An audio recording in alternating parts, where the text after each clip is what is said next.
Well, I'm glad Ian's here because it proves that at least I sent the right link out to the others. I don't know where the tardy rest of them are. I mean, it's just. And I was the one accused last week of not being tardy as well. I was the one that was facing accusations of that. Well, they weren't accusations. They're the truth. You know, it's not accusations. No, I was. It's the truth. It's not an accusation. It's the truth. No. Now you've had a couple of. I really enjoyed Sunday night's chat that you had, and I really enjoyed your. Have you got that fancy bit of kit with you? Playing with fancy bits of kit.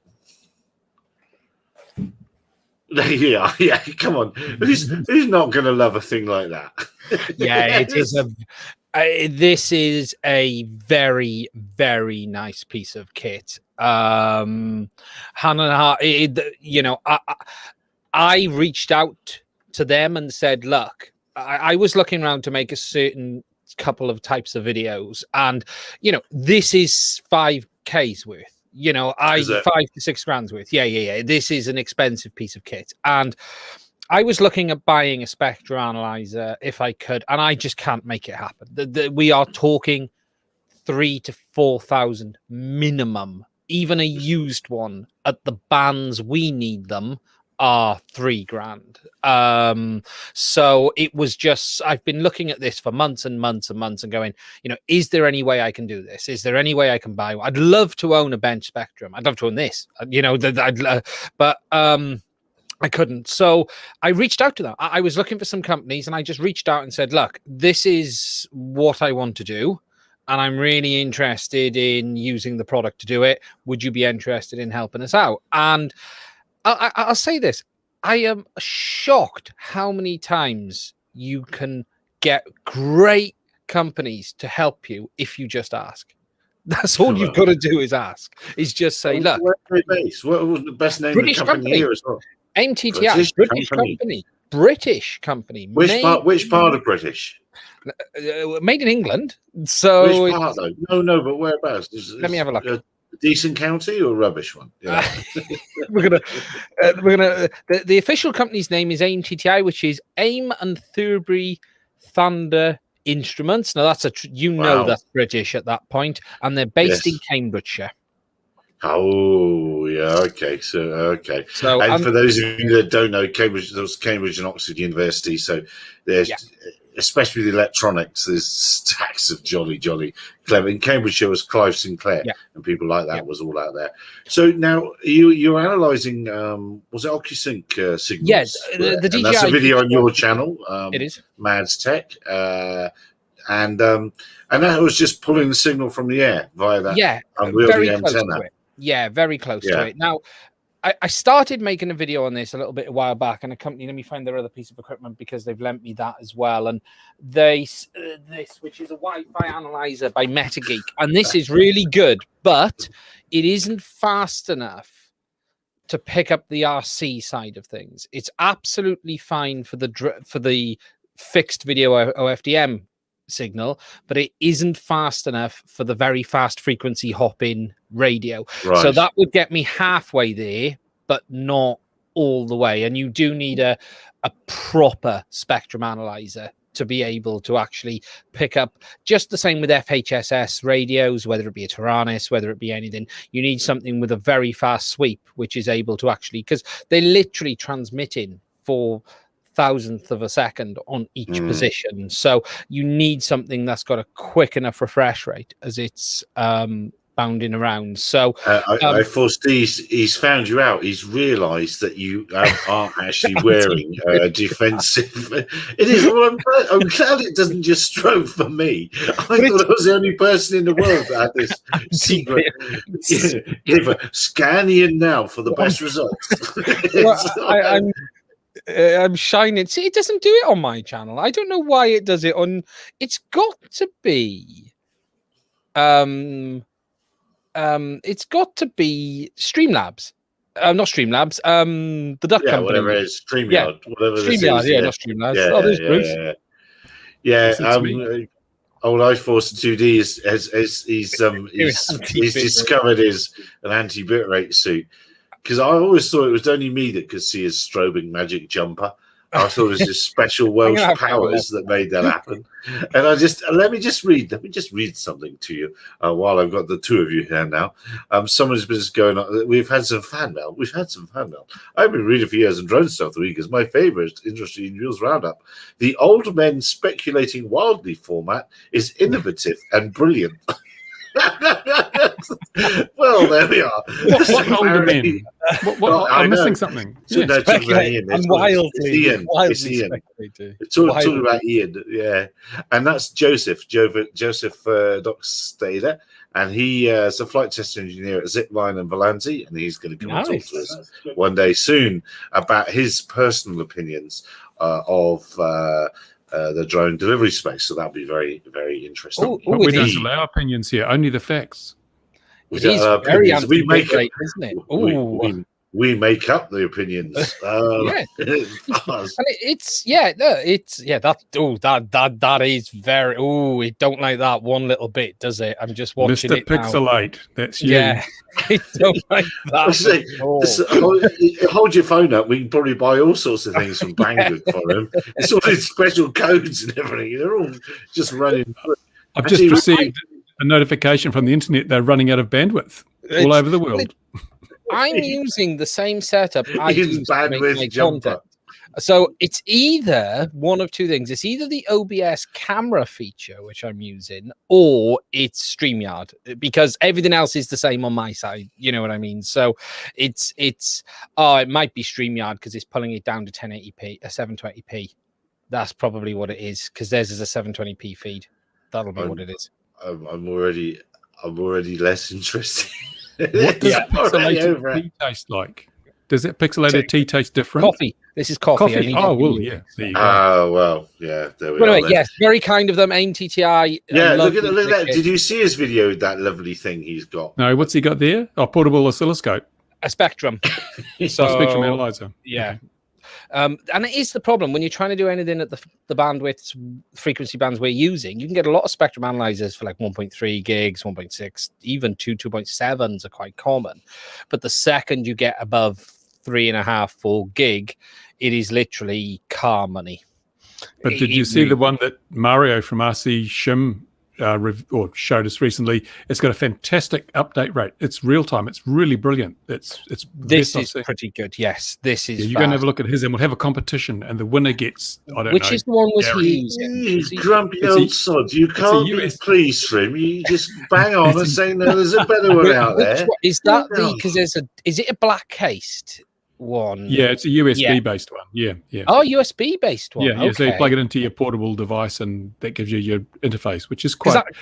That's a way to go these days, actually, because why pay for a screen over and over again when you only need the actual. Well, that's the thing. Side. That Wi-Fi analyzer is really good, but it just doesn't have the refresh rate to pick up FHSS and the remote side of things. It's easy on the video, and it's much nicer looking at the video signals on this because it shows the waterfall and it looks nice with the pretty colors and all of that. But it just can't update quick enough for the RC. Who RC Shim? I'll have to have a look at that one. Yeah, Mario. He's a good channel to subscribe to, actually. He's really, really good. He needs more subs than he's got. Yeah, he is. I'm already a subs, but I've missed that video for some reason. Funny enough, he messaged me about something the other day. I'll have to go back and find that one now. Oh, world's fastest USB RF spectrum analyzer. Oh, literally 4 days ago. Okay, that's brand new. So it's just an SDR then? Yeah, a fast SDR, yeah. The biggest problem is the speed on most of the chipset ones. Because Wi-Fi is an OFDM anyway. Wi-Fi doesn't really move a lot. Yes, different packets come up and down, but it's not like if you look at a Spectrum or an FSK, the FHSS is literally dancing around very, very fast. I'll be all right with this one then, will I? I'll be fine. I can see I can use Bruce's. I can use Bruce's ADSB alarm because he has one of these hanging off it. I do. They're an extremely good value piece of kit, actually. Yeah. I don't know. I don't know that they're that much better than some of the original ones. I mean, they are better, but I don't know that they're that. But they're in a metal case. I mean, so they must make it better. Actually. Yeah. To tell you the truth, they do get hot. That case actually is a really effective heat sink because those little SDRs, if you use them for a long period of time, they can really, you can cook eggs on them. So, yeah, I've got to get a Not a preamp. What's the inline amp you have for these things? What's it called? It's not a preamp. The one that uses the power out that you get from these. I need to get one because I want this one for tracking of radio sound balloons, because I want to try and grab some, because there's some pretty neat hardware hanging off them now. So I need to track them first. And free stuff from the skies. Exactly. It's like Amazon delivery drones. Fantastic. That is a very nice piece of kit, Bruce. However, it is still, car money. They are expensive. That's the problem with Spectrums, isn't it? It's funny. Oscilloscopes have absolutely plummeted in price, whereas Spectrums seem to have held up in the marketplace. Yeah, there's a lot of work in a good spectrum analyzer. It's not as simple as an oscilloscope. The RF side of things is all black magic and voodoo stuff. And I've got the 3.3 gigahertz spectrum analyzer, which I bought really, really good value, but they were selling for like $8,000 or something. And I think, of course, things have changed dramatically. But even you go to someone like Rigol, and their 1.3 gig analyzer is much cheaper than it used to be, but it's only 3.3 gigs. Yeah, they're still $2-3 at that point. When I was looking at, this is, I think it's 4 or 5. They're all like, this isn't mine. It's a loaner. To hand on heart, they very kindly lent it to me.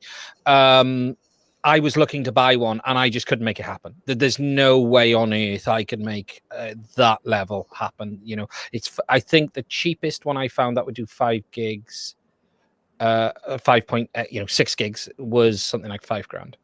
Yeah, so, and if you're going to get a spectrum analyzer, you might as well get on with the tracking oscillator, so you can do impedance curves and things, and then the price goes up again by another $1,000, and before you know it, you might as well mortgage the house. You're talking $10,000.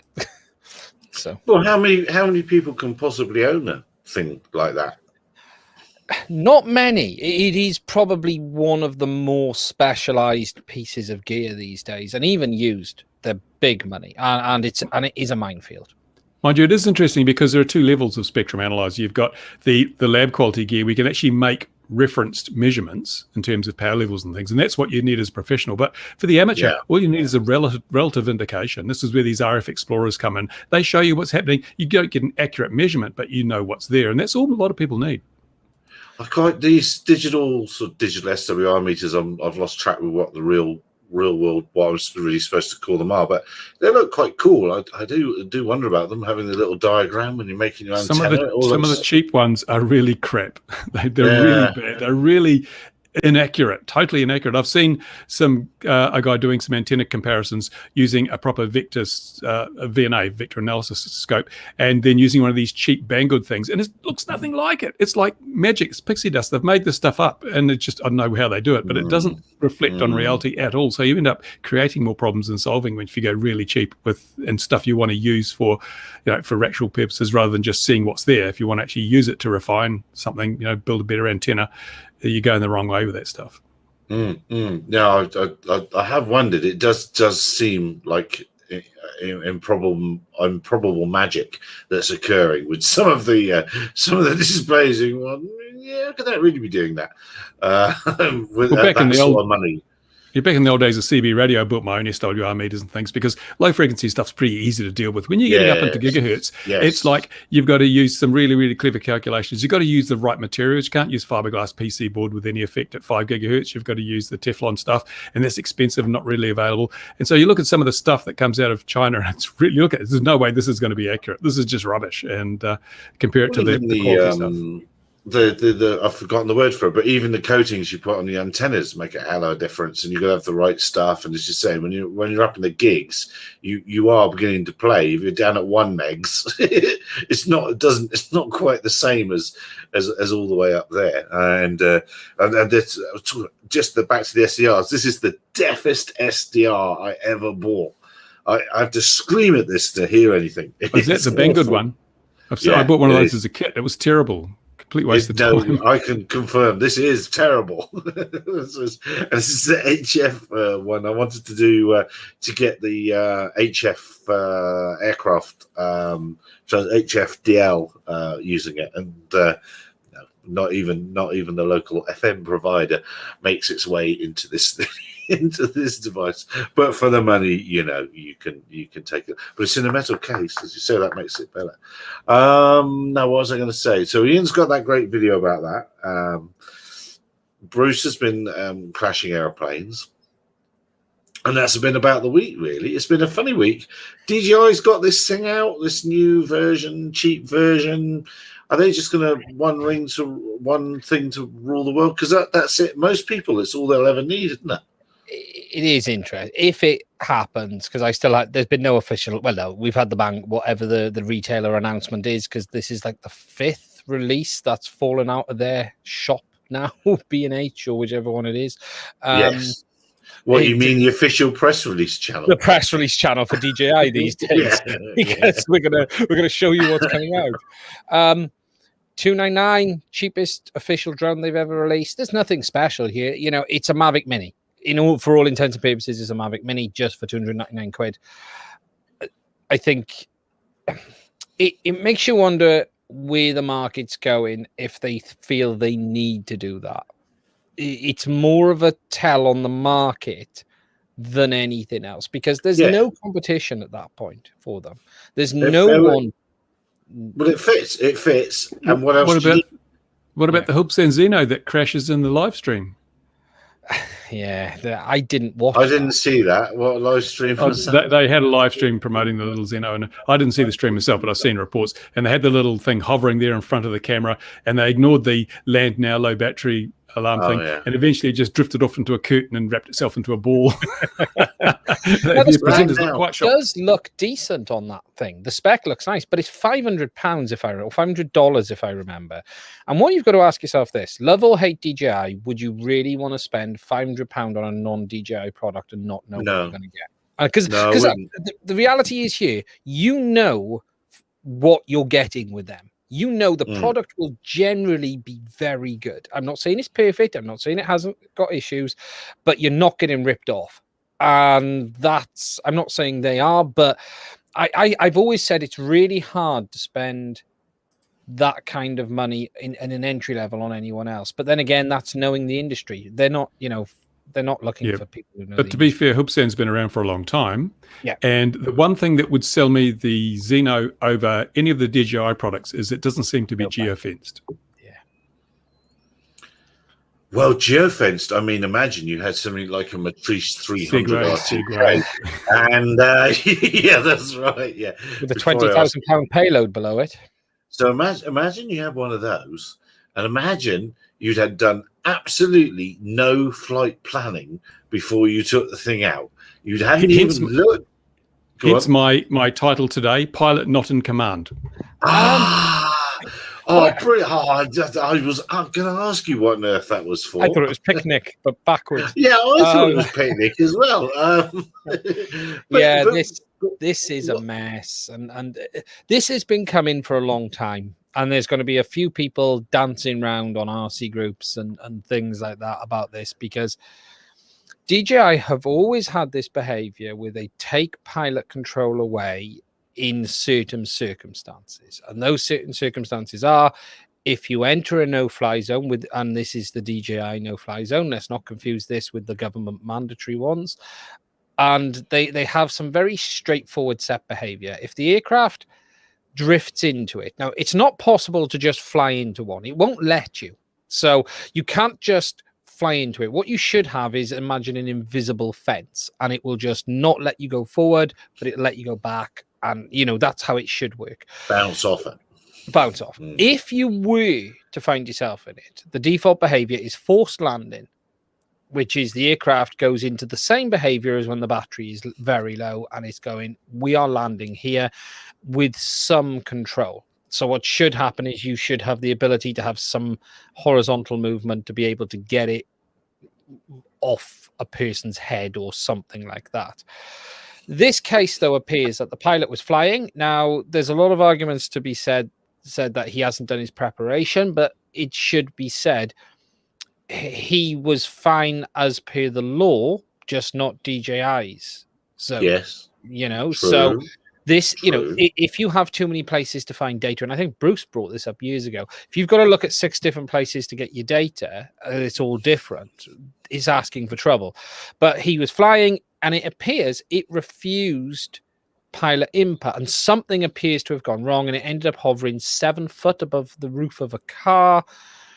And Then he tried everything to get control back. The only thing I don't think he tried is turn the remote off, and that's what I would have done, and I think it would have kicked in at that point. He did activate return to home, though. He did activate. Yeah. And the interesting thing was this was a demo for a potential client. I wonder if he got the job.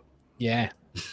So in the end, it appears he climbed on the roof of the car or next to the car. He tried to drag it away, which you're not going to do because this is an M300. And then he tried to reach up and pull the batteries out. Now, it wasn't a very sensible move, to be fair. You know, wrestling an M300 is like wrestling a pack of swans. It's not going to end well for you. You know I've never tried that. Gary, can you fill us in? Is he correct? Oh, he's probably right because remember we're not Welsh. We're not Welsh, no, so there's something. Because remember, not what happens in Wales and greasy swans. A pack of greasy swans. Yeah. So he's injured himself. It's made a lot of noise. Okay, the pilot should never have gone for the drone. He should have just let it land on whatever was there and deal with whatever comes. But I get the impression he had a T20 strapped to the bottom, which is a $20,000 camera or $10,000 camera, and he was very nervous. But it raises a lot of questions about this behavior, which is. But doesn't I haven't flown the 300 RTK. Surely the app would show you before you took off. Surely it would show the DJI geofence, which he was about 10 feet from. It should when he took off. If he had the app connected. Remember, he could have flown without the. Oh no, it's a smart controller, so it would have. It should have, unless the zone had changed and he hadn't updated it. But then again, the aircraft wouldn't have known. That's an interesting point. So that's what the bit I didn't understand is. Surely his controller would have told him. So in what circumstances could he have flown it, and he wouldn't have had? So hang on, let's just rewind my head a little bit because it needs rewinding. So if the controller had the latest thing, which he hadn't seen, the aircraft would have also had it as well in that update. Yes. And when he switched the controller on, he'd seen it. If it was an older firmware that didn't have, or older data set that didn't have that, neither the aircraft nor the controller would have had it. So don't worry about it. See, what should have happened to you is it should have bounced off. If he wasn't in it, it should have bounced off. It should literally have got to it like a fence and gone stop. And that's what the DJI behavior. That is the. And he was close enough. He was close enough to the edge of it that if you had a slightly dodgy GPS lock, he would have been in it. Yeah, he would have been in it, and then the GPS would have increased its resolution as he got airborne, and he would have probably been out of it. But so even does then, does Matrice have the props on the bottom or the top? Top. To check. I think it's the top. I think it's the top. Yeah. I saw one picture of a drone. I don't know because I'm not familiar with DJI's riff-raff drones. And it had the bottom underneath the motors. Yeah, no, they are underneath the arms. So, whose idea was that? Eh? What's the benefit of that? It gets in the way when you're trying to remove the battery while it's landing on a car. I think that's designed for. Now, the reality here is the craft doesn't appear to have done any of the behavior it should have. You know, it should have either landed, bounced off. You know, what he says it does was hover 7 foot above it with zero input. It just sat there. Now, if he'd have left it long enough, the battery would have gone flat. It got a flat, and she would have landed. She would have had to have landed. Gravity would have won. Yes. Yeah. Yes. It wouldn't have fallen out the sky. It would have landed, but then would have you had control? But it raises a lot of questions about this removal of control of the pilot. And that is the issue here. Is the blurry. Is it right the drone takes control? And someone put a very interesting comment when I spoke about this Sunday. If DJI take control, they take responsibility. And that's a very good comment on this. You know. Well, that's. Hang on, we should have had this conversation beforehand. That's called Richard the barrister, isn't it? He'd know. He would know. But you're and this is America. Right. Look, someone's going to sue him. They're going to get sued. For this. And you'll probably find that as the operator, if you knew that DJI had potential to remove control from you, then that's a risk that you accept when you decide to use the craft. They always put it onto the end user. Yes, and so you're probably in the contract somewhere. But the thing is, well, this is going to be a change of focus as well because DJI now approved again to fly for the government in the USA. I wonder if we're going to see a sudden switch in direction. No, not all DJI equipment. Only certified. Yeah, and because remember, there is the legislation going through Congress now to try and get a 5-year ban on all Chinese-made RPAS. It's going through right now. So that I think is the DJI lobbying thin end of the wedge for the what are they called again? They're called the government edition. Government editions, and they have different ground control software. So does the government edition basically make a lot of noise and do nothing? Yeah, probably. And then it has a toilet seat that costs 25 grand. Yeah, exactly. Yeah, exactly. It's I think it's very much what it does, but they are facing a much harder. And if that runs through Congress, as is it sort of expected to, then that ban will come in place from 2023. So I mean, from 2023 to 28, no more Chinese stuff. Thank you very much for the government over there. So we'll see. It's a strange position. We're going to have to see what happens. You know, the pilot shouldn't have tried to get the batteries out of that aircraft. You know, that's. But at the end of the day, DJI have to rethink this policy of taking control. You know, you can warn the pilot, warn them every 10 seconds if you need to, beep the remote, vibrate it, do whatever you need to do on that side of things. But removing control completely raises serious concerns. And there's been people who've lost aircraft in the sea because of this, because they've taken off on a boat and they've not had good GPS, not knowing they're actually in a zone. They get up, they move out, 20 foot off the ground, the GPS is better. It picks up where it actually is, and then it goes, I'm in an NFC, and it just lands, and it's not coming back to you. It just goes down, and that's down into the pond. But you're in a boat, you can drive under it. If you're close enough. Yes. Yeah, but the whole geofencing thing is just a farce. It's a joke. I keep having Brendan on about this because I think it's just complete hypocrisy that they put in this geofencing. But the thing is, it's not the same geofencing as the regulations require, especially off the side of a runway. You can get right up close. So it doesn't stop DJI drones from appearing in the headlines as infringing on airport no-fly zones and things. And so it's a bit of a joke. It inconveniences people to no effective end, because if we read the regulations and we read the media, the biggest risk we run is flying beyond 500 meters from the pilot, beyond visual line of sight. They advertise 10-mile range. I mean, excuse me, either DJI, you're either going to enforce the rules or you're going to thumb your nose at them, but you can't do both. It's interesting. There's always been this argument, and I've always said it, and a couple of people involved who used to be involved have argued this. There is no reason the enterprise models have it. Okay, I'm still not against it on consumer models. I don't see a problem in many ways in the end. I know, Bruce, you are, but look, the M300 is a $10,000/pound drone. At that point, the price brings in a level of responsibility. Just being able to spend that much on a product. So there's a point to be argued here that all of those models shouldn't have it at all. Any model like that. I've always said charge $3,000 more for a model without no-fly zones for professional use. If they want it, they'll pay for it and let them. Yeah, but then everyone will just put it in to make sure they can charge $3,000 more for something that doesn't need it. Well, it'd be safety, wouldn't it? Then everyone all the drones would be safe. But it's utter lunacy, and I don't see it having any effect on the actual safety. And also, to put it on something like the Mavic Mini, which is under 250 grams. In Canada, you can fly a Mavic Mini at the airport as long as you don't endanger people or property. So why the law says you can fly it there? Why are you stopping people from flying there?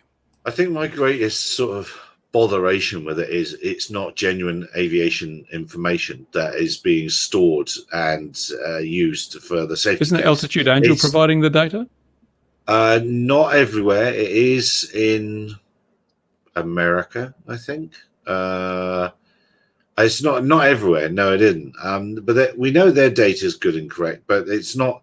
They don't for here in South Africa. I know their data's not right, because we have a straight 10-kilometer no-fly zone around every airfield, be it a helipad or whatever.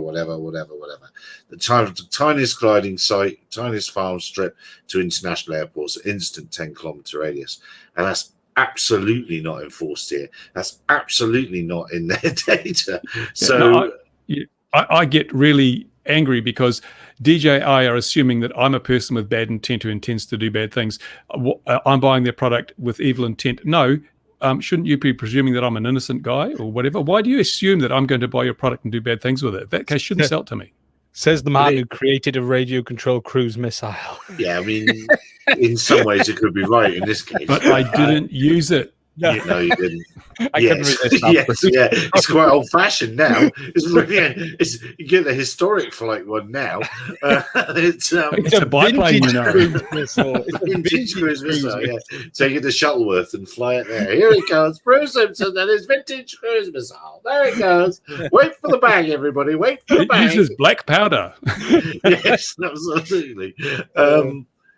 What about Joseph? Joseph, who we mentioned earlier, who's going to come and talk to us. Hello, welcome into the chat, Joseph. What about a simple process without cost to have geofencing removed for operators with Part 107? It's managing it. I understand their reluctance on that because I was behind the curtain for a little bit at times, and they just can't manage that. And the problem is they only identify the craft, not the pilot. Yeah. Where do you draw the line? Where do you say, where do you do the renewals? It becomes a driving license agency at that point. Joseph says, well, if you're hanging around, Joseph, I can invite you in. I will. I'm going to send it to your, but I maybe haven't got the time, but I'll send you an invite to your email address now. But the 107 it has proved to be a very low bar here because I would almost, as I've said somewhere else, or somewhere, I don't know where, I would almost put money down that this person was not an RC flyer. He didn't come out of the world of RC flying. Because anyone that come out of the world of RC flying would not have put their hand up. Around 300. Anyone that come from the RC world, when they lost control and didn't know what was going on, would be would running the other way. You'd look like that and you'd go, no. It's staying there. Exactly. Oh, I know what's going to happen next. The batteries are going to run out. That's exactly what an experienced RC flyer would do. We've never left one up there. Never leave it up. Yeah, I've never left him in the sky. That's right. Yeah, I've always found a way to get him down. But they just assume, they don't assume you got bad intent. They just assume you're an idiot. But in that case, that is the problem is that I don't feel safe flying that DJI FPV drone around anything because I know that at a moment's notice, without any notice, it could take control from me and decide it's going to do something itself if it decides to. I much prefer to fly something that's got a flight controller directly linked. There's no built-in intelligence in this thing. It's solely me, and I have control at all times. And have you got built-in intelligence? It's a very small number, but it's still there. The intelligence is in the remote. Who do you trust more, the guy on the scene with his feet on the ground and his hand on the sticks, or a programmer in Shenzhen who is trying to take into account every possibility to try and save people? No, programmers not the people to trust. We seem to be dancing around the fact that this is a system to placate regulators. Oh no, our drones are fine, Governor, because it does placate them because they say, well, all right then. Well, that seems lovely. You keep on going. No, because look, the only drone company in the world that was basically barred by the US government was DJI. So it obviously has done nothing to improve their position with respect to regulations. That's only lobbying from other companies that caused that ban to happen. It's not. It doesn't matter. It didn't strengthen their position at all having geofencing. And the fact that DJI drones appear in all those newspaper articles, there's no perception that this is helping at all. It's a bad one. The reality is, even if it worked as it should have, it would have been fine. The issue is here, it's buggy shit software, and that's what appears to have happened. But now the chap's going to watch and I'm going to get into trouble. But we are supposing that his story is entirely accurate. So we've only got his word for it. That's what happened. Yes, and that's well, that was his report, and DJI have the log, and I suspect the logs will show very little. And when I've seen strange behavior personally before, and often it's masked in the logs because, for instance, if you get a flight controller lockup like this could be, and it just sits there in a loop doing what it thinks, it ignores all RC input. So that doesn't even make the log. The log doesn't even show what you were trying to do because it does, the login's on the flight controller side. Besides which, don't you have to be a fit and proper person to fly a drone commercially? Well, yeah. Now Dan's saying about in Canada they consider 107 to be equivalent to Canadian basic license. I don't know quite what the ins and outs of the Canadian basic license are, but anything without a flight test is a worry. I think a little bit, especially. Well, I suppose let me qualify that a little bit. When you're getting into a big expensive machine like a Matrice 300, I think I would certainly be wanting to watch the person fly it if it was my Matrice 300, and a flight test wouldn't be a bad idea. For quite some time in New Zealand, there were no practical tests associated with commercial drone flying. There was only theory, and had to write all the safety manuals, but you didn't have to prove you could fly the damn thing, and I complained about that quite bitterly. Yeah, being the Karen that I am. Being exactly, were there any horses involved? I think depending on the size of the craft, or size and value, is that the wrong criteria? I don't know. Size, because you're going to hurt. Mortality quotient. Like your own hand, for instance, as you reach up through a carbon fiber 18-inch prop. Anyway, yeah. Whilst DJI, of course, the Steertel have as well this week with their users, and it's been quite the steer as well. It really has. Oh, come on. Has it really? Who cares? How many users? All 6 of them? It is interesting because, and something I got wrong actually on Sunday. Someone put me to rights on my own video in a long post. What this person fails to address is he's written. And okay, he's right in the fact of, I thought the Evo 2 had been out longer than it has, but it's actually only been out a year. Now it feels a lot longer, and that means it launched in COVID. And I don't remember. That's what my wife says. It did. I remember that happening. So it is only 12 months old. So, but that still isn't that bad. But look, they're having to make a change. They seem to have been caught out a little bit because they've got a new CEO, is former FLIR, former DJI, and he's put out this nice statement that says, look, due to component shortages, we're making a change to the radio system and we're going to change some other stuff as well. But people have now found the FCC filings that are like 3 months old for these changes. So, it's either the new CEO's walked in and said, we need to now tell people about this. Do you know what I mean? Or it's not clear what the he's pretty convinced he's going to get them on the blue list. He's pretty convinced they're going to get blue listing. And if the thing going through Congress happens, they're in the hope and Hades. Unless they do US production, that's where I was going to take that. Unless they do US production, and then they have to prove that end to end. And Autel probably could. And the irony here is DJI have gone completely opposite. They've got rid of all of their US offices pretty much. They've got rid of a lot of the staff. That they were in much better position to do it at one point, and now they're not. Whereas Autel could, Well, now last weekend I was thinking quite heavily about this and how 3 of the companies, the 5 selected chosen few, have effectively disappeared. They're not really saying a lot. And then I looked again at the new because version 2 is coming around, and in version 2 it explicitly says production ready, and I don't think it said production ready when they chose the first round. So I have a hunch they've been a little bit stung, the DIU, by some people that said, oh yeah, we can make you 1 million of those next Thursday by 4:00, and they've been able to. And that's I think the biggest problem here is price on these models. How much? No. You're selling to the military. Forget price. Price is your £25,000 toilet seat. The price is how many? You've still got to sell. They've got to sell 10 of them to get 250 grand. They've got to sell 100 of them to get 2.5 million.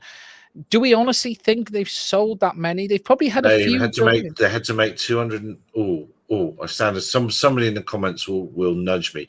I think they had to put 250 down on the table. Did they? Skydio have done that. Parrot can certainly do. Parrot has sold more than 4 million drones. They can do that. They know how to make stuff. What about the other three? Have they done that? Their garage. Oh, someone's. Oh, I can feel the knife in my back now. Someone's going to come and get me. I'm going to get threats like Ian's getting over other things. The other Ian. But anyway, yeah. Can you really build them out your garage? Can you really build 250 aircraft out your garage? And if you do build 250, there's not many, and they'll cost a fortune each of those. Even though you've sold them for, you know what I mean, to sort of home make them, as it were. Well, it's weird because one of these is the Flu. You would think that would exist, being a US company. Now, oh no. I've already started down the road I shouldn't have done.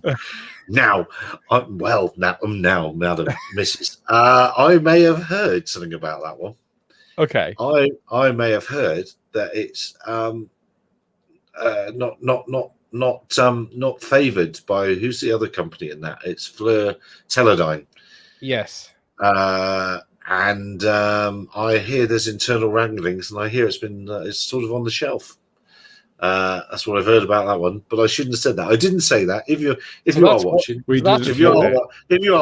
I didn't say that. It was Bruce that said that. That leaves the Vespa, which is Advantage Robotics. Yes, and then Golden Eagle. And the Golden Eagle. Now, the Vespa Robotics one mechanically looks amusing. That's the one that looks like a torch. And with a couple of wire arms, I think I'm right. Yes, It's off the top of my head. Yeah, looks like a torch held up by a couple of coat hangers. It's a flashlight. It's a flashlight for our American viewers. So it's American flashlight. Yeah, you're right. Yeah, it's a flashlight held up by a couple of coat hangers, and the last one looks like a product. And I see a chap in Edinburgh's got one, and has been show and tell in Edinburgh this week. So some of those are definitely out in the wild. But as I say, just to rewind it very quickly, in the version 2 that are being selected right now, it says production ready. So I think they've been stung by people that can't get them out there. And I shouldn't have said all of that. I'm supposed to be writing stuff. Did the Lily drone make the list? Yeah, of course. Not many. Thing is, Bruce, you're aging yourself there. Because the Lily drone, not many people are going to know about that anymore. I should actually catch up on the Plexi drone. It's been a while. I should. Oh my word! I looked about 2 months ago, sometime in heavy COVID time. I had a little look because that for a while was the gift that kept giving. Every time I put a post up, thousands of people would rush to the post about that thing. But I just feel sorry for everyone that's been actually shafted. Ariane Labs. They're not a blue SUAS provider, I don't think, Dan. And some companies are still making great big claims about how their software, hardware, friends, aunties, uncles, bananas, gorillas, and whatever are all absolutely DIU approved, and they're not. They're not. They're absolutely not. There are only 5, and that's it. There's only 5 ways of doing it. And the words assembled or made in the USA is also coming under a deal of scrutiny as well. You wouldn't be able to get away with it even here in South Africa with saying made in. If all the parts were from overseas, it'd say assembled in.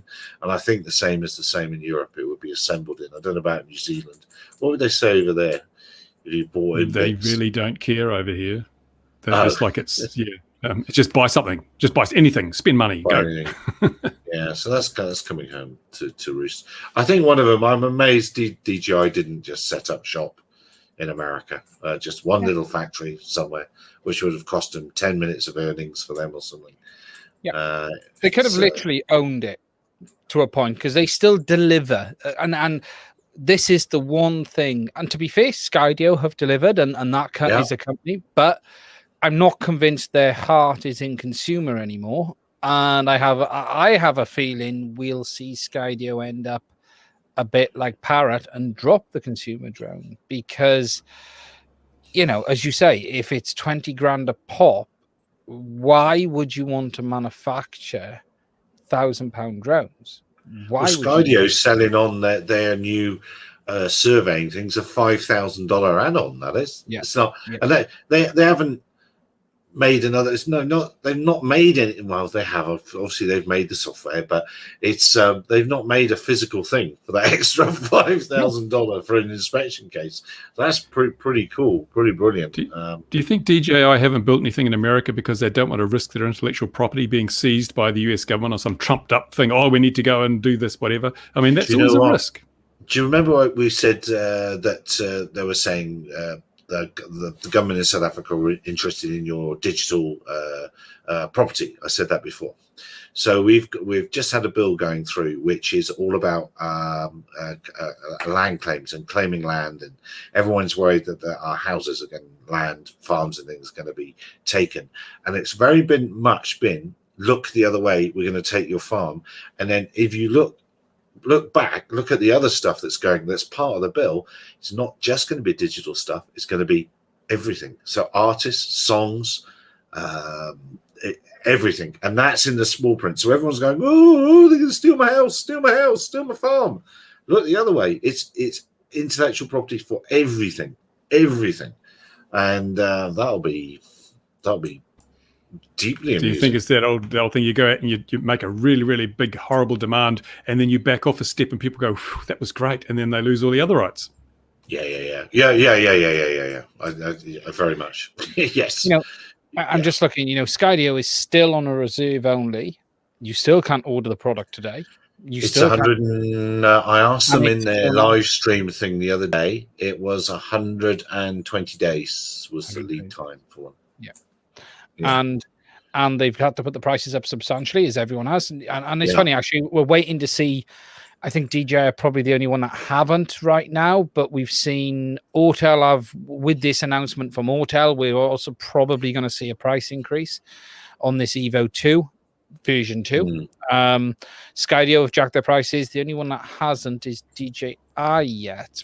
So what I want to know is who's making all the money? It still costs the same to make these things. I mean, the raw material price hasn't gone up. Labor prices haven't gone up. So who's pocketing all the money associated with these massive price increases that are coming through the supply chains? Gone up, haven't they? So the component manufacturers are making a fortune by supply and demand. I think they're selling less and making more, isn't it? If you look at NVIDIA as a classic example, Bruce, right now, they're selling a 10th of the cards they could sell, but they're selling them for much higher prices than that's great. I mean, you don't have to get out of bed at 8 in the morning. You can start at 12 and less work, more money. Oh, I'll buy into that. Where did Unique go? Yeah, Unique's another one. Switzerland. They've gone to Switzerland, but I don't know that. I didn't tell anyone that. I don't know that. Nobody told me that. They packed up shop in America and moved to Switzerland near a university that has other claims. Deep in the bottom of Lake Geneva. Yeah. Yeah. Yeah, that's a very fair point. It's the Autel thing's interesting because there's going to be a version 2 Evo. Basically, it's upset all of the users because it's not going to be backwards compatible, and this whole smart controller thing has caused a stir because they've announced a controller which they haven't shipped yet, which they're now going to have to change because it won't work with the old drone. But they've said they're going to honor the orders for the old ones, so they're going to make it a version 1 and a version 2, which is only going to be compatible with the version 1 Evo and the version 2.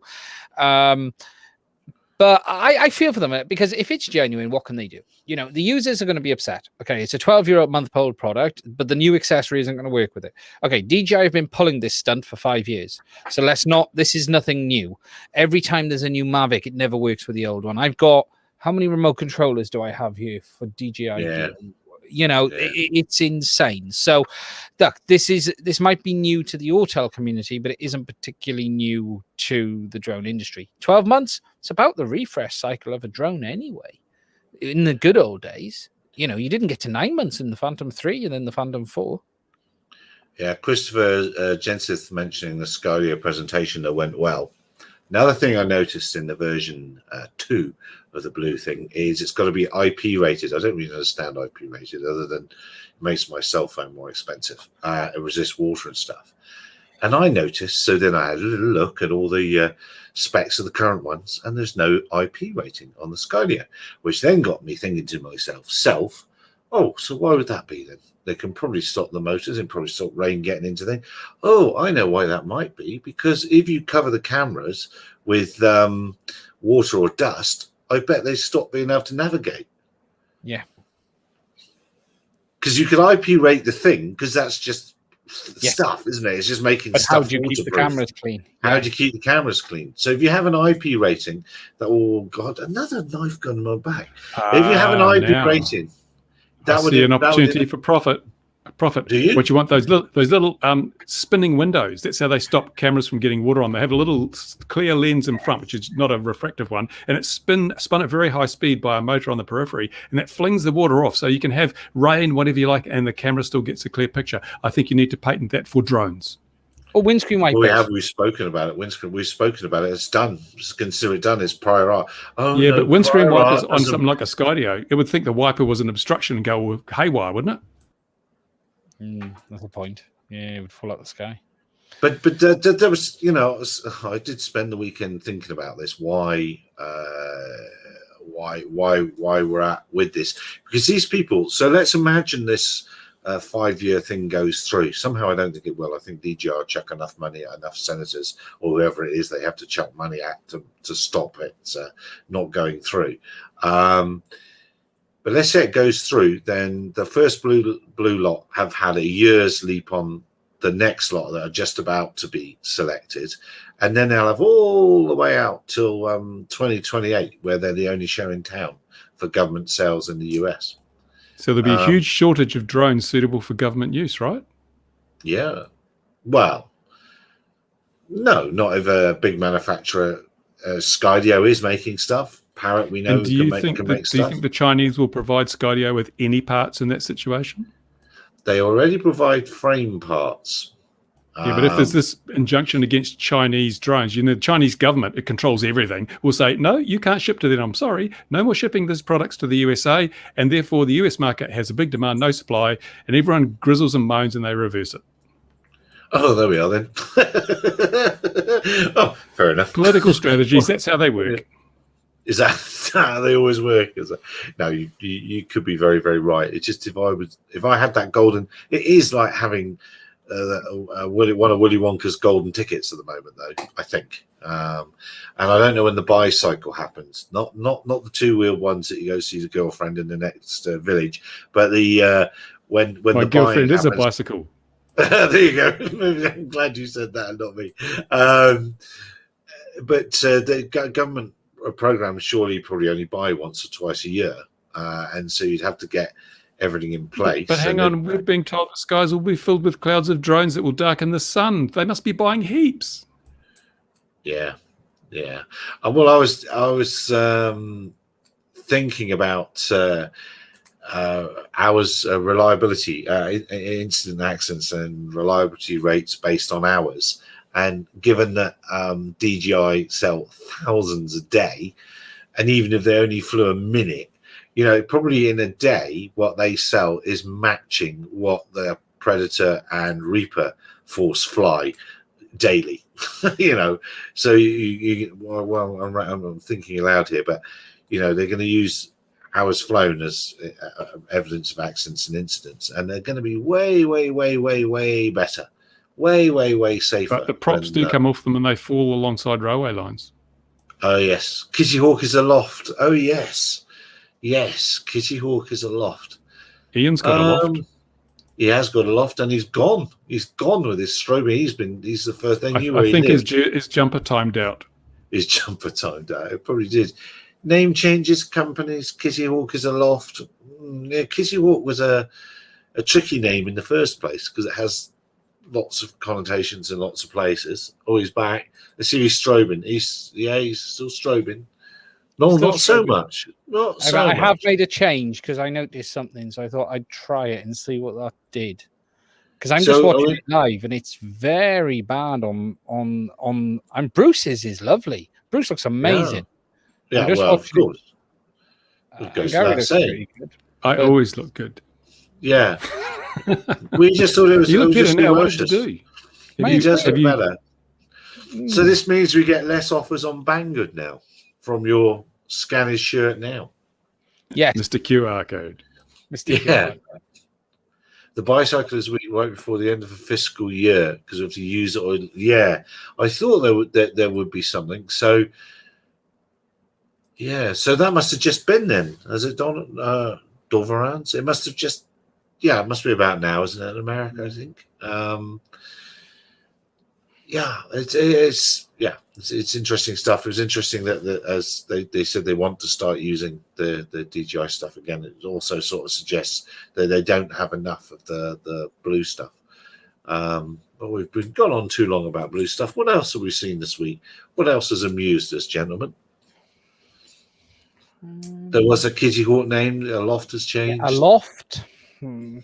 Yeah, a loft ladder. Yes, that's what I thought. I did quote DJ Brendan's figures for the number of drone flights and hours flown in my submission to the New Zealand Ministry of Transport over the proposed rule changes. So thank you, Brendan, for that. I know he's watching. He always watches. Thank you, Brendan, for that information which you used in the NPRM against the NPRM in the USA. So those figures are amazing, and when you look at it, it bears out the George Mason University's predictions against the likelihood of drone collisions with aircraft. It consolidates the science. The outcome matches the figures that science predicted, yet it's all still roundly ignored by regulators. And the interesting thing is the manned aviation world, the accident rate's gone absolutely through the roof post COVID, and it's not just in the manner of bodies and dented aircraft that's finding that. The insurers are shouting about it. The insurers have said to the US GA and gliding community, you better get your act together, otherwise your premiums are about to go through the roof, because I suspect insurers get more incidents and accidents than the actual authorities, because you want your insurer to fix your airplane when it's got extra hanger rash or whatever.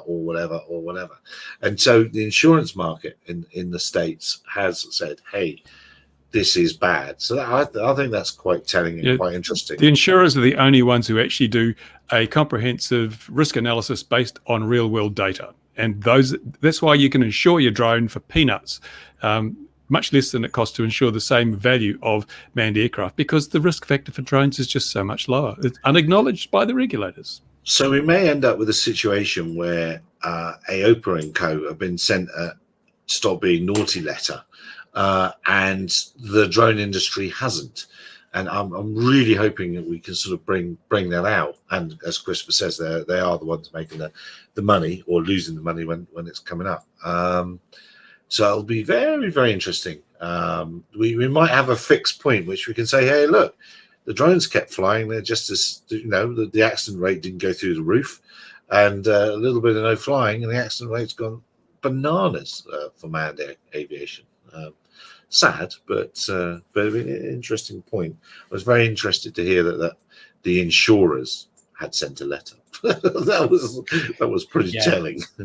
Okay. Well, I told the Ministry of Transport that until they produce this scientific risk analysis, peer-reviewed risk analysis for drone operations, they can stick their tougher regulations where the sun doesn't shine. And I, for one, will be fiercely inciting others to not comply with their regulations. So, see what happens. Yeah, they don't seem to be slowing down, do they? And there seems to be more and more flipping UTM provisions being screamed and cried about for that darkening sky.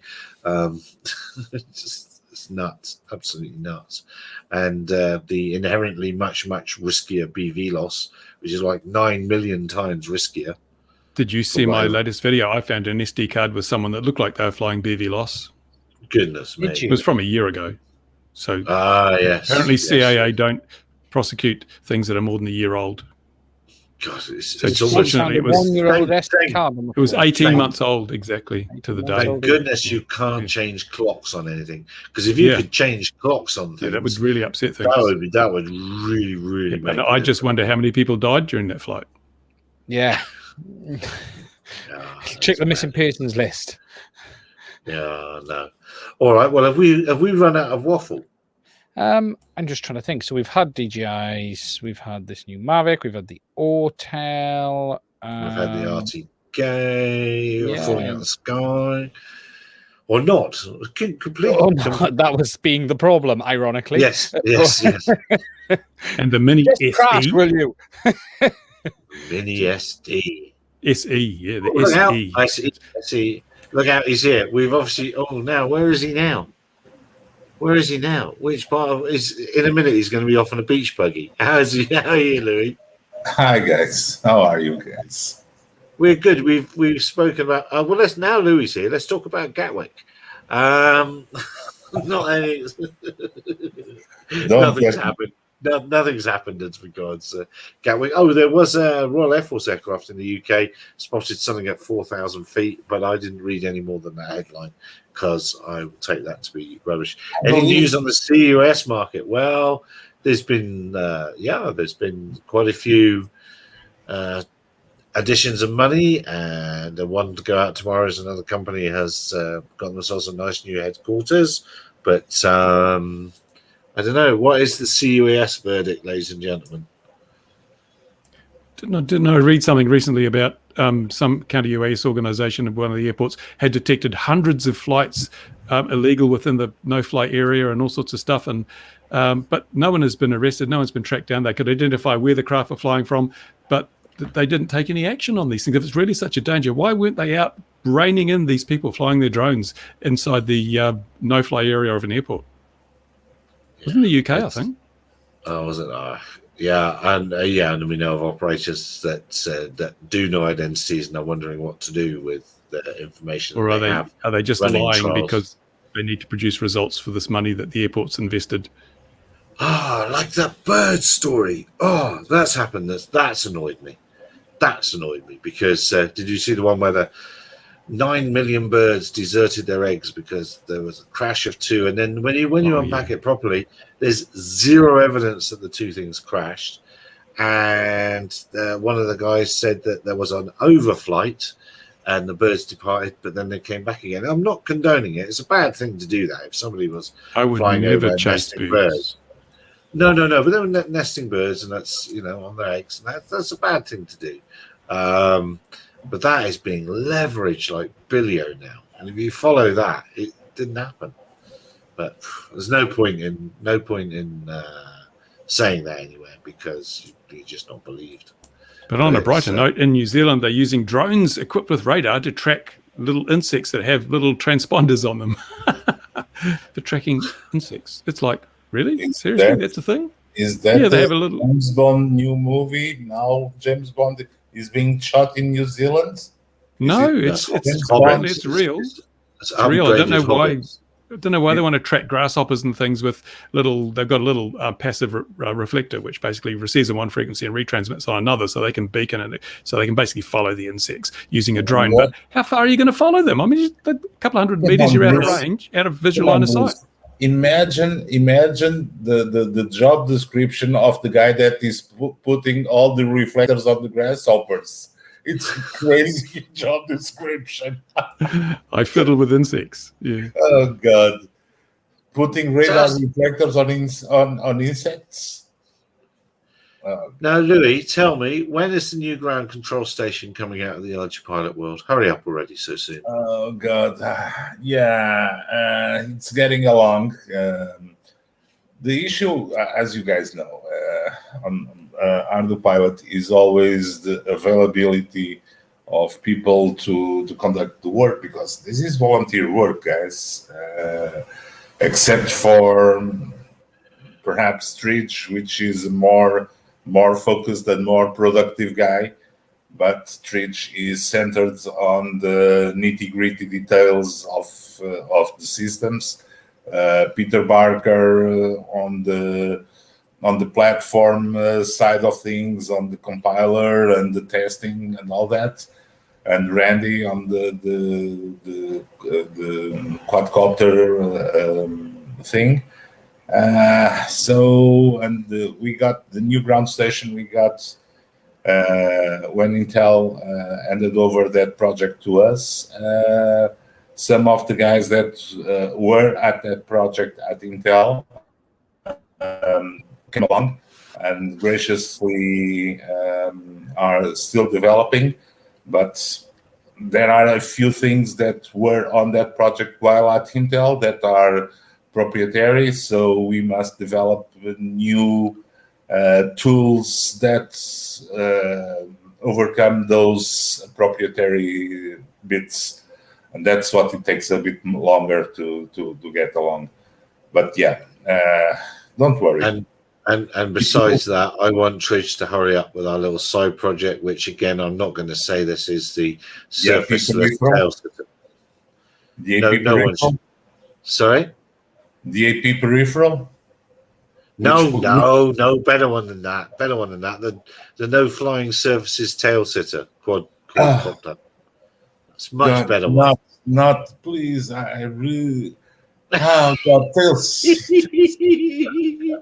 It's so easy to realize. As you know, I'm going to fly it at Gatwick just to make it complete for you. No, come on, guys. But yeah, I like crazy vehicles. I like. Come on, I'm the guy that likes helicopters. So I like crazy vehicles, but I have a limit for how crazy those vehicles are. I think it's a really good frame type myself, but I would because I want to build one.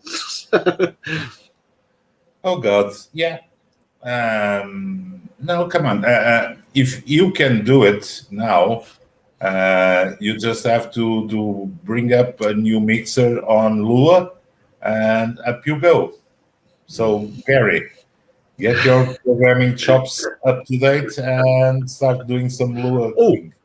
I should say, should there be anyone in the in watching this that would like a programming job that's paid, there is somebody that wants a Q ground control reskinned, and I'm blowed if I can find anyone. Oh God, that's so damn easy to do. Come on, even I did it. So, Louis, you could get a job. You could get a job, yeah. There's cash money waiting in South Africa for the company that makes mission. Will it be easier than my current 9 to 5? 9 to 5. I'm just joking. My current job. I'm sure it will. But anyway, just if anyone's interested, anyone has the skills, I don't have the skills to do that. PM me. I've had a little look. I could perhaps do it, but it's not just. There are a few. It's a time. Yeah, but there are a few jobs lying around in the market. Partners are embracing more and more the ArduPilot platform. And although the project itself tries to make it as easy as possible for anyone to get in, when you go pro, you really have to take certain consideration on a few aspects and adjust the platform to the specific needs. So sometimes it's not an easy thing to do. Are there enough parameters to allow that? No. Yeah, Bruce, there are enough parameters though to do it. 12,000. I should add more. 1200 or something. But it sometimes is how much. Come on, you know that, Bruce. For an easy thing like adjusting PIDs, you touch too much on one, and all the others will go haywire. So you have to know what if you touch here, you have to know that this will move. But that's what AI is for. AI. I was thinking on putting everything on blockchain. So then, that would be nice. Oh God, Bruce, I saw a thing where some people to stop me if I mentioned this last week, but where they did a whole simulation of a 500-kilometer delivery run and got paid a flipping fortune for it. So I moaned to my mate about it. Look at this, and so I thought, well, I'll have a little go. Let's just quickly knock one out. And he said, yeah, you should get paid for doing that, whatever. Where I'm taking this is, I was really surprised. There's been quite a few changes since I last run software in the loop simulation, and the landing code and other bits. It's all just so much better. It's so much better. It was so much easier. And I tuned basically blow all. I just for fun, I just put a waypoint down here, guess some speeds, and it sort of landed fine. The craft I chose, which was the Sinus motor glider. So there's some big changes there, and without going through hundreds of settings or hundreds of parameters, Bruce, I got it to fly pretty easily. I think the danger is people do just want to adjust every single parameter because they think they must. Just leave them alone. Not everyone is like Bruce that sees a lot of numbers and he says, "Oh, so many numbers. I'm going to touch them all." So this is what random number generators were made for. Yeah, exactly. Yeah, I still wish there was a enter in the pilot's information handbook where you've got your stall speed, this, that, best turn, best this, best climb, whatever.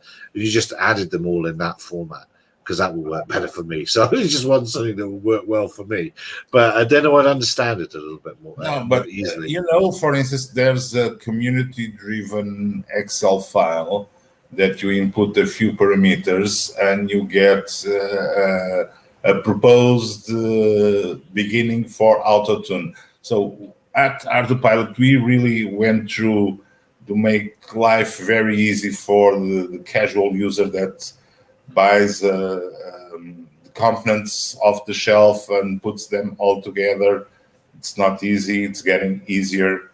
It puts everything together, and even with the default parameters, you can do a lot. And only if you need to go further than that is that when you need to start understanding how things are mixed together. Yeah, I4-2D makes a really good point. And we should reveal less parameters to people. Oh God, no, that's completely against the spirit.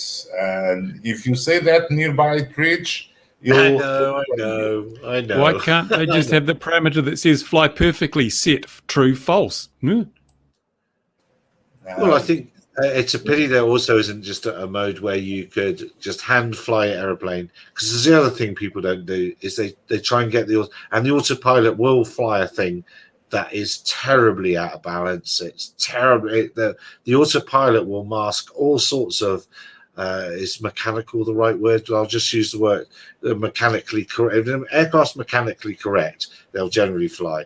If you put it in something that's dodgy, the autopilot will still fly it. And then if you go slightly out of kilter, you've had it. So you ought to by definition fly it manually first. Yeah, at least record all and trim it and record all the parameters. Chuck in a couple. Well, that's what I do manually. Then I look at the log file afterwards. A couple of stalls, couple of spins, get it out of shape, and then look at the data afterwards. Then you've got your numbers. It should record those numbers. Yep. I go there, I trim it manually in manual mode, fly it round, flick it into whatever, and then I think, why am I going to let some computer fly this thing? I built it. I want to have the fun, and then I just never flick in anything other than manual again. I only return to home in the case of a failsafe. That's all I ever use. That's all you need. All the planes I have, and before I put a flight controller in it, I try to fly them all manually. Let's just say that Xstart or Xcorg 250, that was a challenge to fly manually because I tried to fly it manually. And for instance, though, that one really needs that ZoHD 250. Yeah. Then it's a bad design. And that one, let's just say, had my share of problems getting to fly it with only RC receiver on board. That's because it's fly-by-wire, Louis. It needs the stability. It's inherently unstable, but when you put the controller in, you're flying by wire. It's more maneuverable. It's more efficient, just like the fighters in American Air Force. Yeah, Christopher mentioned this one, teaching drones to hear screams from catastrophe victims. Now, I think name a German fixed-wing drone manufacturer from about, I can't remember the name, from about 10 years ago. I think they had a go at doing this back then. but I just can't remember what they're called. I really like these kind of approaches because it has to hear the screams. So what it does stops the motors, stops the movement of the wind, and then uses eye-sensitive microphones to record. While it's a brilliant idea. I mean, you fly over someone, you stop the motors, the drone falls on their head, and they scream. I mean, hey, it works. Yeah. Oh, Bruce. Well, I'm absolutely appalled that you are endorsing a drone falling on the head of someone. That's really, come on. We know that you're a public danger, but it did say catastrophe. Oh God. Yeah, and a lot of the ground-based stuff does that as well, of course. A lot of the rovers, and that does make sense because they're going to stop. They could stop and listen and be relatively quiet. But the rover, come on a catastrophe, and I don't know if you guys have already been in a catastrophe area. It has to be quite a large vehicle to overcome all the obstacles, that are on the ground. So it's not that easy to get such a vehicle. Come on, it's not an RC car toy, because an RC car toy will only be able to move 2 meters, and then we'll get a pile of bricks, broken concrete, slabs. You've got crawlers and tracked vehicles. If you've got a collapsed building, you might be able to get quite a way in there with one of those little things and be able to listen on a mic, but they usually just sort of push big sticks in, don't they? Yeah, exactly, sadly. Yeah, or they get dogs. Dogs are very effective. Bio drones, they're really good. They can sniff them out and hear them and all sorts of things. That's the best way. Why reinvent the wheel? Try to do ArduDog. ArduDog, oh god. I think so, but they should start with ArduPuppy and work up. We want ArduDodge, not ArduDog. It needs to be ArduDodge. No, ArduDog. So we put a cube, and the carrier board would be the leash of the dog. So we put a cube on it. Come on. Did you see? Gary would say we're just waffling now. Yeah. Did you see Gene's rescue dog met at that thing in Texas 2 weeks ago? Met the robot. The WhatsApp, that fancy robot dog. The robot dog. Yeah. General Robotics or something. Was it? I don't know. Yeah, his dog was not that amused in its interaction with it. Had no backside to sniff. Yeah, quite so. A friend of mine got he bought a retired salvage dog.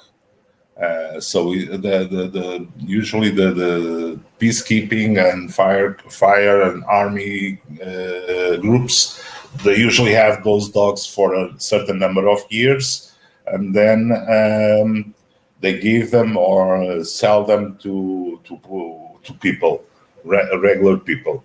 And a friend of mine got one of those rescue dogs, and I can tell you that watching one of those dogs do something is astounding. Those are, oh God, the day that we get our AI plus blockchain doing something remotely similar to what those crazy dogs do, I'll vouch for it, but not until then. We have the drone industry looking to try and create problems that have already been solved and solve them in less suitable ways, like delivering packages, finding people in a catastrophe. We have really good solutions for these things. The drone industry just needs to focus on the important things, whatever they are. Yeah, I cannot speak about finding people in catastrophe areas because, I cannot speak about it. But that's another topic. Do you have information you're not allowed to disclose? I'm not allowed to disclose.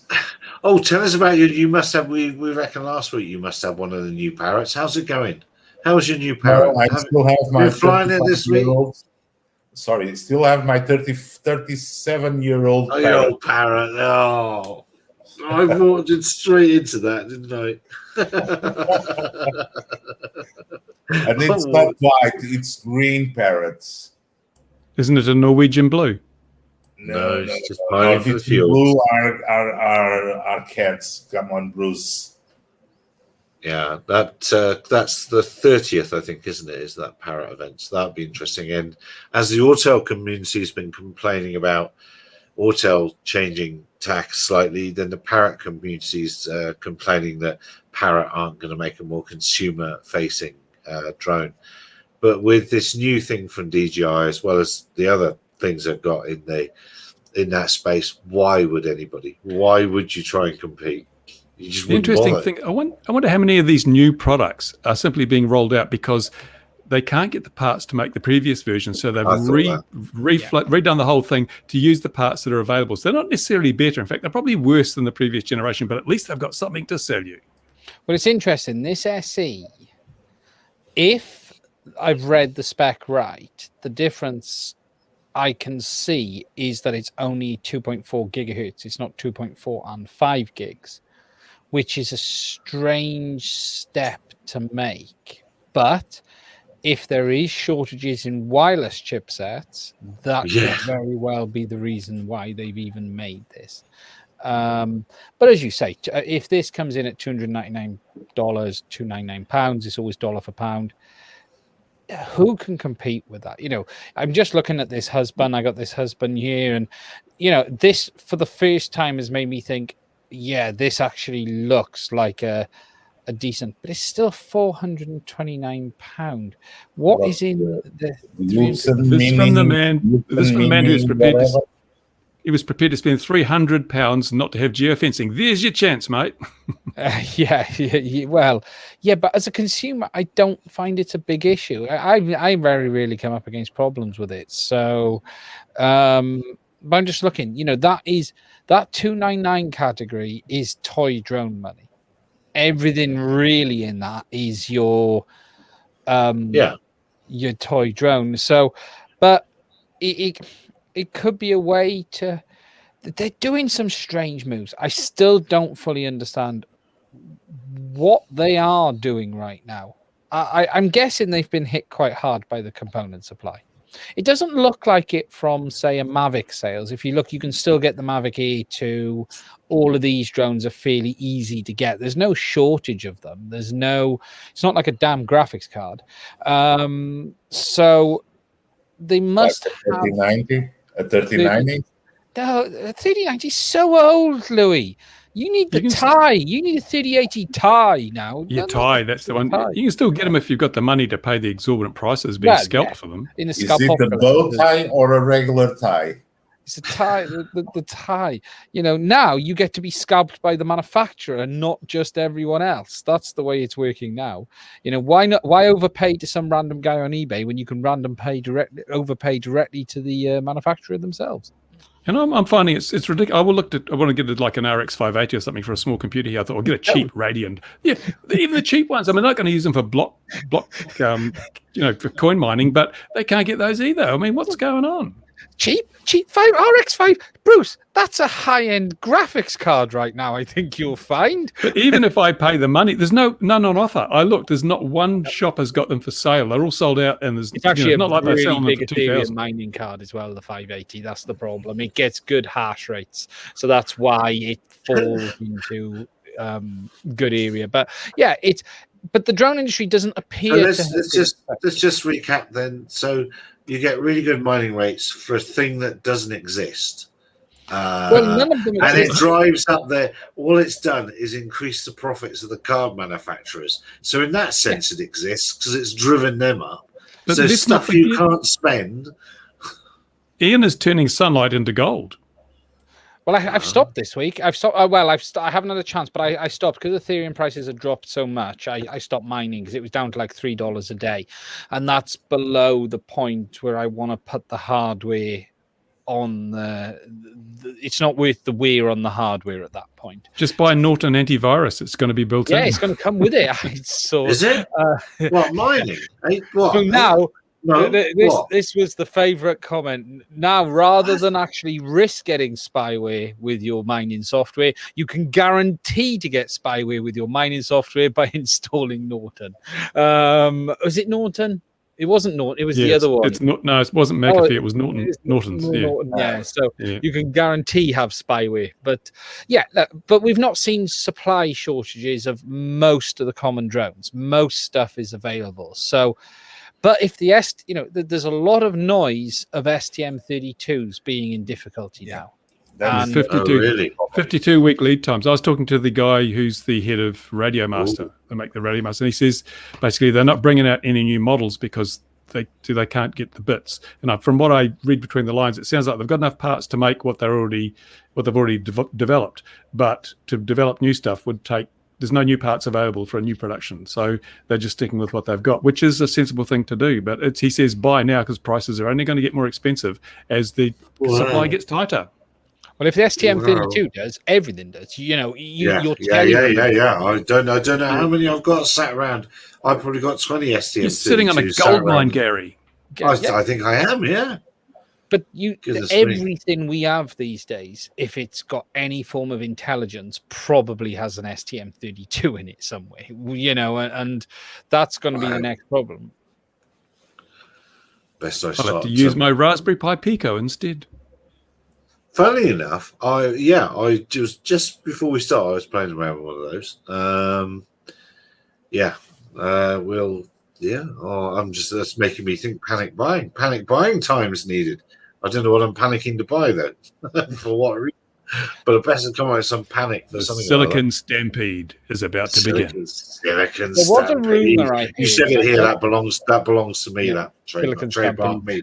So that's brilliant. That is. There was a rumor I'd heard, and I don't know how true it is, but part of this whole thing that DJI got caught up in was around STM32s 2 years ago, buying up a very, very large supply and then selling them back on the market. But I don't really know too much about it. But I had heard whispers the STM32 was involved. So I suspect someone has gone, we want everything you can give us. And I would guess DJI don't have a short supply. Autel, STM32 is every flight controller. Can I think of something that isn't running an STM32? You have those boards that are from the other guys. I can't remember the name. Is not STM. Is the other guys. They are part of Drone Code or. Look at this. 24. Yeah, that wouldn't surprise me. Yeah. Yeah, Chris, I've got some you can have for, 22. Well, with all the car manufacturers crying out for them because for the lack of a $2 part, they can't sell a $20,000 car, you can bet that they're bidding the prices up. It makes you wonder if this new drone even doesn't have an STM32. What would be... I'm looking forward to the teardown and seeing what's doing, because for instance, I tell you another one that doesn't is the one I said it ended, the Vector. The Vector based, not that's got valves. That's got valves, the Vector. But the Vector is tiny boiler. So there is alternatives out there, but it'll be interesting. There's obviously a Chinese equivalent STM32s out there. I don't know that China makes equivalents. There are some micro manufacturers in China, but they tend to deal with the very low end stuff, not so much the 32, but multi. It's probably heavily. Come on! You're getting old, Bruce. It's not 32-bit any longer. Now it's everything 64. It's 64. If you go to the ARM chips, maybe they're using the A series instead of the F series. Yeah. Who knows? Yeah, that's yes, that's much better. He's freed up a little bandwidth. He's been blacked out. I've been blacklisted. Yeah, he's blacklisted. Yeah. You're saying bad things about STM, so exactly. So it didn't take him long. Their AI is brilliant, isn't it? No, come on. He's in UK, so they got cameras everywhere. Yeah, he's got lots of. But they don't have batteries. The sweater strikes, exactly. The sweater strikes. And we were bad-mouthing Cambridge earlier, so it's all coming together. Plug the camera in, I did. Hey, What did the voice say? hey guys, The voice said something. I forgot to plug the camera in. What happened So- is it was running on battery instead of USB power, and I've drained the battery. no, let's So try to clap to see if the light comes up. Yeah. Do you get range anxiety when you're doing long streams? Hey Siri, switch on the lights on Ian. No, please don't. Yeah. Okay, Google, switch on Ian's lights. Full throttle aerials being mentioned. I'll put there. We're back. Is he back? Is he back? We're back. He has Google. He has Google. I said about switch on, and it worked. I'd stole the USB power supply to power my Raspberry Pi and forgot about it. Right, who says Raspberry Pi? He's got a Raspberry Pi, a Pi. private investigation. He's got a private investigator version. Raspberry. I always say Raspberry Pi. Yeah, no, I forgot. I stole it to run that. I was installing Ubuntu on that, and Ubuntu. It's Ubuntu, mate. Yeah. Ubuntu Pi. He runs Ubuntu on his Raspberry Pi. The Welsh are funny, aren't they, with their sayings, what they say? Oh, they are. Full throttle being mentioned in the comments. I don't really have any thoughts on them. What thoughts? It's their old site. You need to go to the new one, fullthrottle.us. Fullthrottleaerial.us. Click on that. Oh, yes. You're right. You're absolutely right. Be careful. Some bear ladies might come up. Have some Bitcoin ready to pay the ransom once you go to the next site. live ransomware attack about to take place on Gary's computer. I am Nigerian Prince. I have $5 million in a bank account for you. Yes, the new one. I'd forgotten the new one. You're absolutely right. Silly me. And also the right link was put there. Well, you could have actually just clicked the link. No, you can't. I can't click it out from this. I can't.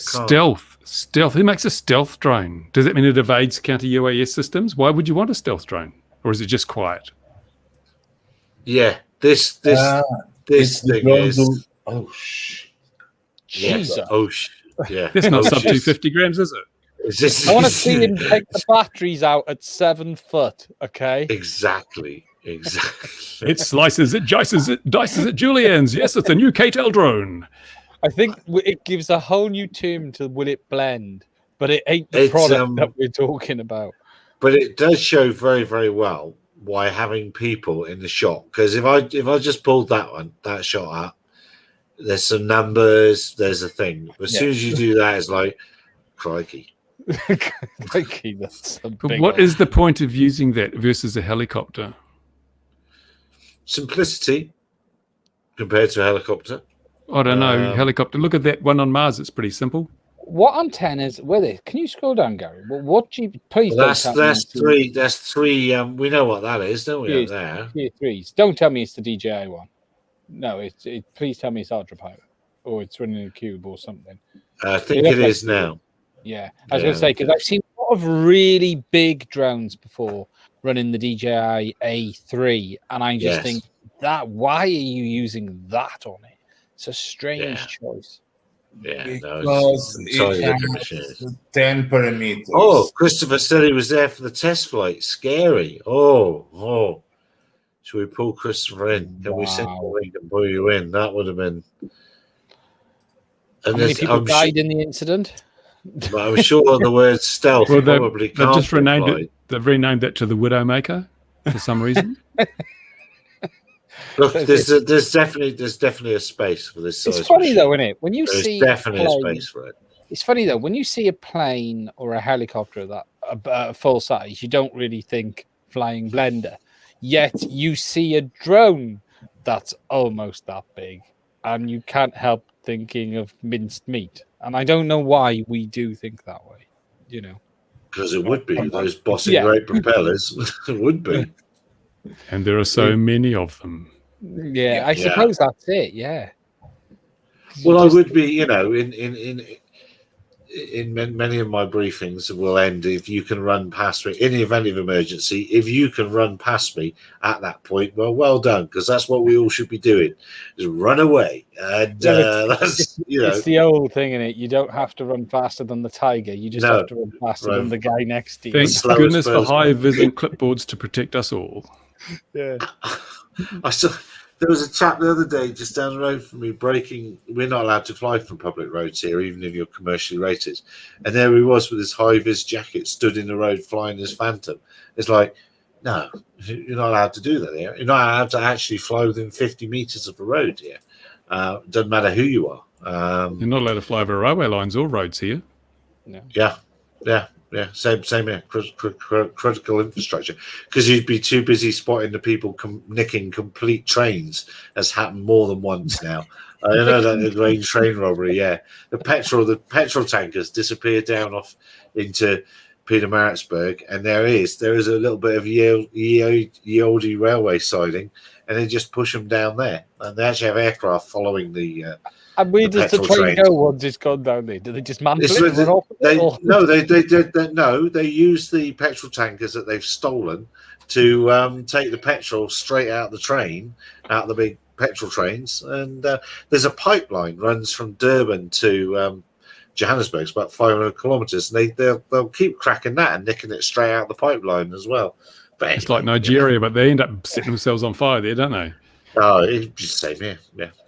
It's the same. Oh, Christopher said he was hiding behind a truck. Yeah, still felt like it was a bad idea. But that's the bottom line, isn't it? The bottom line. That's why, if we can bring it all the way back around to that RT300 RTK incident, if you've been flying more airplanes or you've been around these things for a while, you would definitely get yourself out the way. There you go. Yeah, you would definitely get yourself out.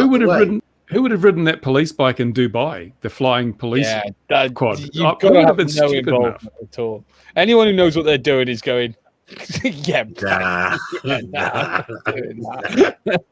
Well, especially, I mean, that was probably just running a running beta flight as well. Those years ago, it probably wouldn't have done anything clever at all. I remember that guy, that is this Swiss or Swedish guy, built that flying chair many years ago with the petrol motors and everything. That was brilliant. He did a really good job on that. But what about the fellow that then cut up all the RC controllers and stacked? What did you? I can't remember what he did now. Same guy, was it? Yeah. I mean, come on. There must be a point where that thing is on the ground that big when they say we're going to fly and you go in. That lump of steel car, I'm not convinced that's enough. Do you know what I mean? You're thinking, do I want to be in it, on it? When you want me, I'm underneath. Okay, I'm laying underneath it. It's like these urban mobility things. I mean, who the hell is going to get in a quadcopter or a multi-rotor and fly around the town? I'm sure as hell. These skateboards, these hoverboards, you've seen the ones you stand on with the bloody multi-rotors underneath them. People stand on them. If you take a step off, you get your leg minced into nothingness. I mean, I can see why you do it as just one thing to do, but as a commercial thing, the liabilities are so incredibly high. Well, you do it for once for the advert for Coke that you've made a fortune and you make enough money out of it. Or you do it like the guys in Australia with the chair slung under the drone, and Kazza fines you $3,000 for the privilege, even though you're doing it completely safely. Casey Neistat skating through New York on a surfboard. No, it wasn't a surfboard. It was on like electric skateboard thing. No, it's a snowboard. He snowboarded through the center, being towed by a car. Got a million view. That you don't need to put yourself in the middle of a blender to get that kind of exposure if you really want it. There are other ways. Yeah. Just go to my OnlyFans page and you'll see what we mean. Dear me. Look, that is definitely a cue for us to go. Any more? Did anyone, before I go, those German kids used a bathtub? That was a good one. Yes, that was a good one. I remember that one, yes. A couple of years ago now. Any more before we go, gentlemen? Going once. Going twice. Dear viewer, wherever you are in the world, I hope things are not going downhill. There seem to be in a lot of countries for you. Wear a mask, wash your hands, do all those are good things. Join us again next week, 2100 GMT on a Tuesday, when hopefully we'll have our our guest that's test flying a few of the delivery drones. That'll be very interesting indeed. So look after yourselves, and yeah, we'll see you next week. Gentlemen, thank you very much. And don't forget, go to everybody's other channels. There's some great videos out this week. Cheers for now. We'll speak to you soon. Bye-bye. That was a